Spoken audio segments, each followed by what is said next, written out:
كانت فعلا مقابلة نارية، وكانت أنجيلا فعلا في امتحان حقيقي لمهاراتها أمام المقاتلة الشرسة غوريفسكا، وفي النهاية تمكنت من فرض الاستسلام عليها في الجولة الثانية بخنقة عنق خلفية.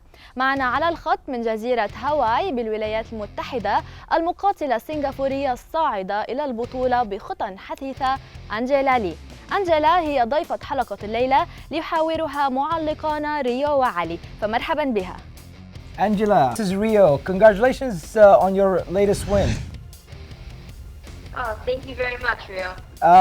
Angela, you are now 4-0. Would you consider the last fight with Lena is your hardest fight up till now, after Natalie Gonzalez and the two Egyptian fighters? You know, yeah, it was a really good, tough fight with Lena, and I think that tough fights just allow everyone to see the skill level and technique of the fighters. So I'm glad that it was a tough fight. Angela, this is Ali here from Physique-TV in Dubai. Congratulations on your win as well. I got to ask you this question. I mean, I've rarely seen this in the cage. I mean, I think the last person that's done this was Chan Sung, the Korean zombie, with the twister. So how did it feel to grab that twister, to secure that twister? Did you see it coming? I mean, was it something that you trained for? Or was it just like, we got to this position, might as well just try something? No, definitely. I was training for this submission like months before the fight, and just minutes before I was about to step into the cage in the warm-up room, I was actually drilling this with my brother.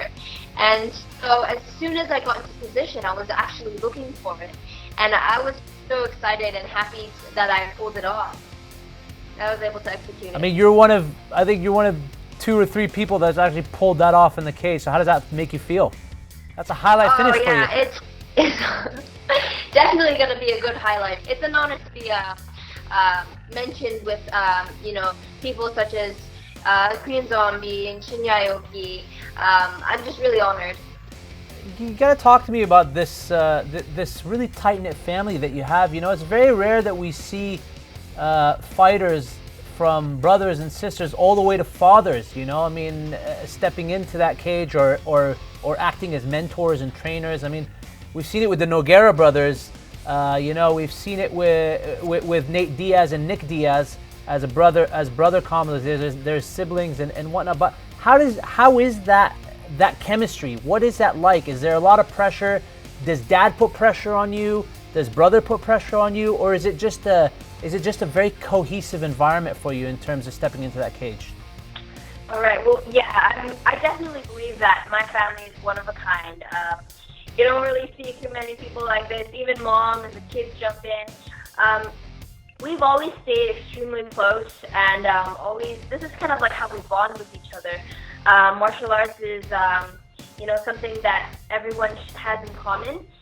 And ever since we were little, me and my brothers and my sisters, we kind of just were mat babies, and we were raised in the gym practically, and everyone trains and just involved in martial arts together. It's an awesome thing. Angela, you're being called the new face of female MMA in one championship.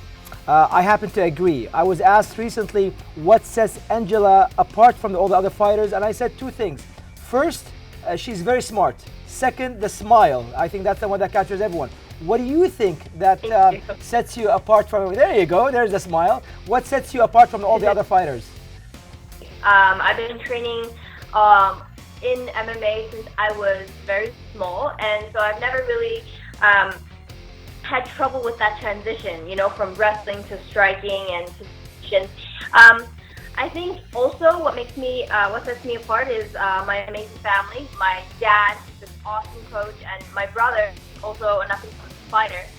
And I mean, I guess I do things differently. People, why do you walk out and smile? Well, Angela, we really thank you so much for the time. We see big things coming from you. We can't wait to see you step back in the cage. It was a pleasure speaking to you. Thank you, Angela. Mahalo. Thank you.